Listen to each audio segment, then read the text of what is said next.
This is the one thing that people hear the most every single day in their lives, but don't actually understand what it means, what it does, or who's able to use it.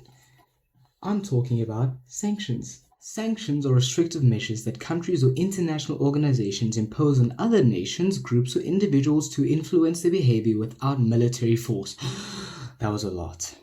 For a more simpler version, sanctions are rules or restrictions that one country places on another country to change or influence the behavior without using military force, or guns, or missiles, or the whole shebang. Now, many of you may be asking, who get to use sanctions? Well, actually, it's international organizations like the United Nations Security Council, individual nations like the United States, or regional blocs like the European Union. Now, where might they get the authority to use sanctions? Well, under the United Nations, it's the United Nations Charter, Article 41.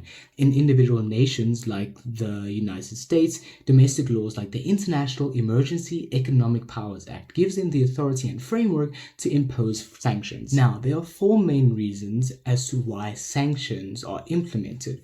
Firstly, violating international law. Secondly, human rights abuses within a country. Thirdly, a country imposing or aggressing on another country, or war, basically. Or the last one, creating weapons of mass destruction. Now, I know many of you may be asking about what are the potential effects of sanctions. Well, I'm here to give you a light on that. Firstly, significant economic hardship, inflation, reduced international trade, limited access to global markets, impacting a nation's overall financial stability, a decline in living standards, shortages of essential goods and services, trade restrictions that affect supply chains, political isolation, and it just goes on and on and on. And that's just for an individual country. That doesn't even mention groups, businesses, or individuals themselves. So, what do you think about sanctions now that you know about it? Comment down below.